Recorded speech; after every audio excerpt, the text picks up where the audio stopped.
మహబూబాబాద్ జిల్లా తొర్రూరులో సభ్య సమాజం తలదించుకుని ఘటన చోటు చేసుకుంది. స్థానిక ఆర్యభట్ట పాఠశాలలో ఒక విద్యార్థికి తువ్వాలతో ఉరివేసిన భయం ఆలస్యంగా వెలుగులోకి వచ్చి కలకలం రేపుతోంది. అసలు ఏం జరిగిందో తెలుసుకునేందుకు విద్యార్థి తల్లిదండ్రులు పాఠశాల యాజమాన్యాన్ని సంప్రదించగా ప్రిన్సిపాల్ నుంచి విస్మయకర సమాధానం ఎదురైంది. సీసీ ఫుటేజ్ పనిచేయడం లేదని సాకులు చెప్తే యాజమాన్యం ఈ ఘటనను కప్పిపుచ్చే ప్రయత్నం చేస్తోందని తల్లిదండ్రులు మండిపడుతున్నారు. విద్యాబుద్ధులు నేర్పాల్సిన చోట విద్యార్థి ప్రాణాలకే ముప్పు కలగడంపై బాధితులు కుటుంబ సభ్యులు పాఠశాల ముందు నిరసన దిగారు. ఘటనపై సమగ్ర విచారణ జరిపి బాధ్యులైన వారిపై కఠిన చర్యలు తీసుకోవాలని, పాఠశాల గుర్తింపును రద్దు చేయాలని డిమాండ్ చేస్తున్నారు. నేనేమో పనుకున్నా, అయితే అన్నారా అబ్బాయి ఏమో ఏడిచిండు. ఏడిస్తే నేనేమో ఏమైందిరా అని చెప్పిన. అయితే ఎవరు వచ్చారు అని వాళ్ళు చెప్పిండు. అయితే నేను డోర్ దగ్గర పోయి అక్కడ ఆంటీ వాళ్ళ ఇంటి వరకు ఉరికిన. మురళి సార్ వాళ్ళ ఇంట్లో వాళ్ళని గుర్తుపడతావు చూస్తే నైట్ పూట బుగ్గలు బంద్ చేసింది.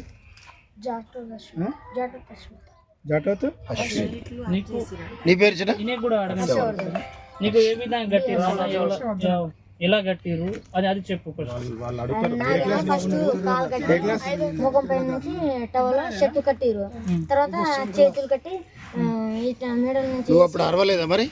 ముఖం పైన ఇక్కడ ముఖం ఇక్కడ నుండి కట్టాను. ఎవరు కట్టారు? నైట్ పూట పడుకున్నప్పుడు ఎవరు కట్టిరో ఏమో సార్ తెలియదు. నైట్ పడుకునేటప్పుడు నైట్ 12 గంటలకు ఈ సంఘటన మాకు మళ్ళీ నిన్న 2 గంటలకు మాకు తెలిసింది. నేను పేరెంట్స్ వాడేని కూడా ఇన్ఫార్మ్ చేసిర్రు, పిల్లలు కూడా సార్ మాకు ఎవరు ఇట్లా చేసిర్రు, ఎవరు సార్ అంటే ఎవరు కావచ్చురా మీరు అనుకుని జోకులు చేసుకుంటే జోకులు నైట్ 12 గంటలకు పిల్లలు చేసుకోవడానికి ఏమైనా వీలు ఉందా? సరే కట్టుకుంటారు, కాళ్ళు చేతులు కట్టుకుంటారు. నిన్న జరిగింది, నిన్న నైట్.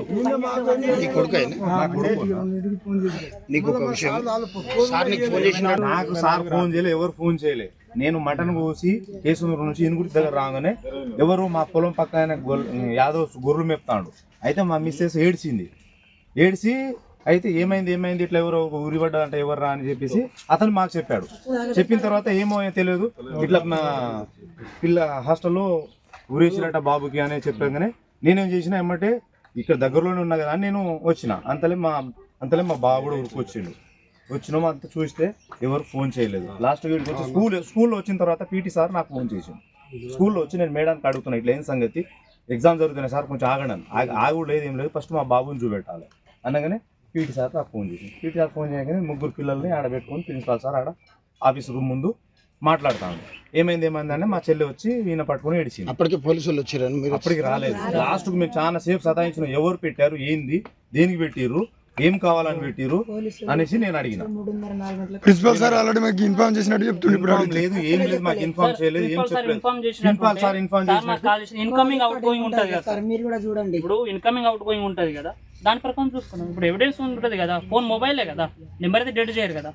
ఆయన ఫోన్ డెడ్ చేసి మా ఫోన్ లో ఉంటుంది, ఆ నెంబర్ నుండి మాకు ఇన్కమింగ్ వచ్చింది. ఇప్పుడు కూడా కాదు మాకు ఎవరు చెప్పారు, ఎవరో పని చేస్తున్నారు ఇక్కడ. ఫోన్ చేసి 20 రూపీస్ ఆయనకు సిగరెట్ కు దేనికో ఇచ్చి ఈ పిల్లోడు ఫోన్ చేసి అప్పుడు మాకు తెలిసింది.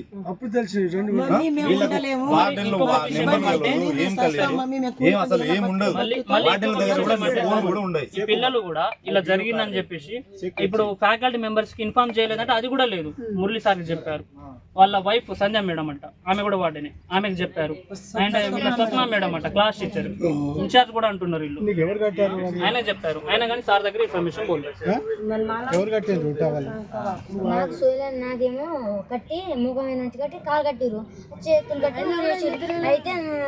అయితే ఏం చేసారు, కొట్టిండ్రా? కొట్లే చేసే దాంట్లో కూడా దారాలతో సహా ఉన్నది, టవాల్ దారాలతో సహా ఉన్నది. నేను చూసినప్పుడు ఇది ఎవరు చేసారు అబ్బాయి, ఏంది కంపాస్ లో అది జామెట్రీలో అవి ఉంటాయి చూసినా, అవి కూడా పక్కనే ఉన్నాయి. జామెట్రీ ఉన్నారు సార్ అక్కడ పక్కన. ఏమంటారు, ఈ మాదిరి ఒక ఐరన్ రాడ్ ఉన్నది. మళ్ళీ మేము అక్కడ చూసి మళ్ళీ బయటకు వచ్చేసరి అంటే మాకు ఇప్పుడు తల్లిదండ్రులు అన్నప్పుడు ఎట్లా ఉంటుంది సార్, కడుపుకోతారు చూసి మళ్ళీ బయటకు వచ్చినప్పుడు కంపాస్ లేదు, ఆ రాడ్ లేదు. మా ఏమంటారు తమ్ముడు, మీ బాబా, యాజ్ ఎ ఫాదర్ గా మీరు ఏమంటున్నారు? మేమేం లేదు. ఇప్పుడు ఎట్లా జరిగింది, దేని జరిగింది, మా పిల్లలు ఏమైనా కక్ష కట్టుకున్నారా, లేకుంటే మా శత్రుత్వా మీ శత్రువా, ఎవరు యాక్చువల్ గా జరిగింది దేనికి, లేకుంటే ఏమైనా కొట్టుకుంటామా, ఏంది లక్షల ఫీజులు కట్టి ఫీజు కోసమా, లక్షల ఫీజు కట్టి మా మీ పిల్లలకి ఇది ఇట్లా దాడి చేయడానికి అంత ఏమైనా మేము కని పెంచి వాళ్ళ చేతిలో పెట్టి ఎవరు వాళ్ళే తల్లిదండ్రులు వాళ్ళే పేరెంట్స్ లెక్క మేము వాళ్ళకు పైసలు కట్టి మరిగా చదువుకుంటున్నాం. ఇప్పుడు మీరే మా పిల్లలు ఇట్లా చేసిర్రు కావాలని చేసిర్రు మేము డే స్కాలర్గా పంపిస్తామని అన్నారు సార్తో అంటాడు కదా. కావాలనేసి కాదు, మా పిల్లలు భయపడ్డారు, మేము తీసుకెళ్తున్నాము, ఏమైనా ఉంటే డే స్కాలర్ పంపించండి అంటే మేము చూసి పంపిస్తాము. కానీ మీరు ఎడ్యుకేషన్ చేస్తామంటే ఎడ్యుకేషన్ ఎవరు చేసినా సార్ ఇంకొక విషయం ఏమంటే మురళీ సార్ కూడా అన్నాడు ఏమంటే మురళీ సార్ ఇప్పుడు మేము పోలీసులకు ఫిర్యాదు చేయలేదు. సారే మెసేజ్ పెట్టండి, మేమే ఎంక్వైరీ చేస్తామని చెప్పేసి సారే మెసేజ్ పెట్టండి ఎస్ఐ గారికి. అయితే తర్వాత 3 గంటలకు 3:30 గంటలకు వాళ్ళు వచ్చారు. నిన్న మేము నిన్న సీసీటీవీ ఉండాలి కంపల్సరీ, అది కాకుంటే ఆడ సీసీటీవీ ఫస్ట్ నడుస్తలేదు అన్నారు. తర్వాత పోయి చూస్తే మీరు సీసీటీవీ నడుస్తలేదండి, అది వర్కింగ్ లో లేదు, మేము ఉడబీకినాం కన్స్ట్రక్షన్ అవుతుందని అంటే తర్వాత పోయి చూసి సీసీటీవీ అక్కడనే ఉంది. మా వీడియో ఉందా బాబాయ్ సీసీటీవీది? వాళ్ళ దగ్గర ఉంది. సీసీటీవీ మొత్తం డిస్పాచ్ చేసేసినాం, ఇప్పుడు లేదు అని చెప్పేసారు. తర్వాత మళ్ళీ మేము ఇది కరెక్టా లేదా పిల్లలను అడిగితే ఉంది, వర్కింగ్ లో ఉంది, సీసీ ఫోటోస్ అన్నీ ఉన్నాయి అన్నారు. నేను వెళ్ళి చెక్ చేశాను. చెక్ చేసిన తర్వాత కూడా అక్కడ వార్డెన్ కూడా మురళీ సార్ని కూడా అడిగితే వర్కింగ్ లో ఉంది, మీకు కావాలంటే చూపిస్తామన్నారు. చూపిస్తా అంటే ఓకే అన్నారు. ఫస్ట్ ప్రిన్సిపల్ సార్ ఏమో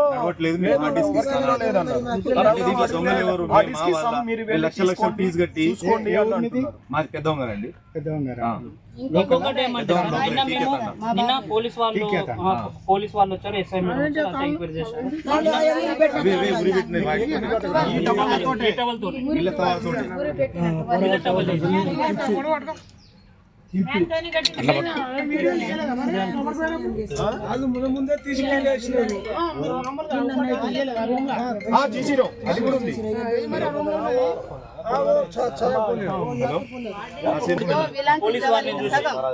చింపిన సగం కూడా కిటికీ నుంచి బయట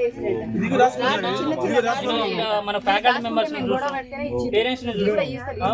పేరెంట్స్ కంటే ఎక్కువ ఫ్యాకల్టీ మెంబర్స్ మీదనే ఫ్యాకల్టీ మెంబర్స్ తోనే భయం ఉంటుంది పిల్లలకి, ఎవరికైనా సరే మనం వాళ్ళ స్టేజ్ లో ఉన్నా కానీ. ఇప్పుడు ఆ ఫ్యాకల్టీ మెంబర్స్ తోనూ పోలీస్ వారితోనే భయపడి కూడా నిన్న వీళ్ళు చెప్పలేదు కొంచెం మెల్లగా ఏం కాదు నాన్న ఇదా అంటే. తర్వాత నాకు ఫస్ట్ ఈడ కాలు కట్టారు, తర్వాత నా నోరు కట్టేసి నేను మొత్తం స్లో తప్పినట్టు అయిపోయినా. ఇప్పుడు మనం కొట్లాడుకుంటేనే ఆ టెన్షన్ మనమే ఇది చేయలేము సార్, పెద్దవాళ్ళము. చిన్నపిల్లలు ఎట్లుంటారు అని చెప్పేసి నేనే అడిగితే బెడ్ పక్కన నుండి మా ఫ్రెండ్ వచ్చి ఇప్పగానే బెడ్ పక్కన నుండి ఉరికిండన్న. నేను వెళ్ళాను, నేను ఆ మేడం వాళ్ళ రూమ్ ఉంటుందంట, అక్కడ మేడం వాళ్ళ రూమ్ వరకు వెళ్ళాను. ఆయన మురళీ సార్ రూమ్కి వెళ్ళాడు అని చెప్పేసి ఈ పిల్లడు చెప్పాడు. మేము ఇప్పుడు ఎగ్జాక్ట్ మన క్లూ లేకుండా మనం ఎలా యాక్షన్ ఎలా తీసుకోవాలి? మా పిల్లలకి ఇట్లా అయింది, మేము ఏంది లక్షల ఫీజు కట్టినా నా పిల్లలు ఒక్కలే కాదు, 500 మంది ఉన్నారు. కట్టినప్పుడు సడన్ గా బిగుసుకుంటారు, అది చనిపోతే పరిస్థితి ఏంది? ఇప్పుడు అదే టవాల్ తోటి కట్టారు, అదే పుస్తకం, అది ఆయన ఉన్నారు కాబట్టి ఇప్పుడు మా పిల్లలు ఇలా ఇప్పుడు ఆ సంఘటన మా పిల్లలు ఇలా మా కళ్ళ ముందు ఉన్నారని చెప్పేసి ఎగ్జాక్ట్లీ టైంకి ఆ సెకండ్స్ టైంలోనే ఆ పక్కన ఉన్న అబ్బాయి లేవకపోతే ఆయన నిద్ర లేకపోతే ఇంకో 1-2 మినిట్స్ లో మా పిల్లడు మా చెల్లి జారిపోయాడు. మా కడుపు కొంచెం లడ్డు ఉంది కాబట్టి బిగ్గర కాలేదు, ఇట్లా సన్నగా అయితే తొందరలో దగ్గర కావాలి. మాకు కావాల్సింది వాళ్ళు అంతే సార్. మాకు సీసీ ఫుటేజ్ తోటి డీటెయిల్స్ గా చెప్తారా, లేకుంటే సీసీ ఫుటేజ్ రూమ్ లో లేకున్నా కానీ ఆ వరండాలో కారిడార్ ఉంటది కదా, ఇప్పుడు ఇది డోర్ ఎంట్రెన్స్ ఇది ఇక్కడ ఉంటది కదా, ఎవరు వెళ్ళారు ఆ టైం కి? పెద్దవాళ్ళేనా? పర్సనాలిటీ నా పర్సనాలిటీ ఉందని అంటున్నారు వీళ్ళు. పెద్దవాళ్ళే వెళ్ళారా లేదా చిన్న వాళ్ళ? అది చూపిస్తారు కదా సార్. కొడుకు రక్షణ కల్పించాలి.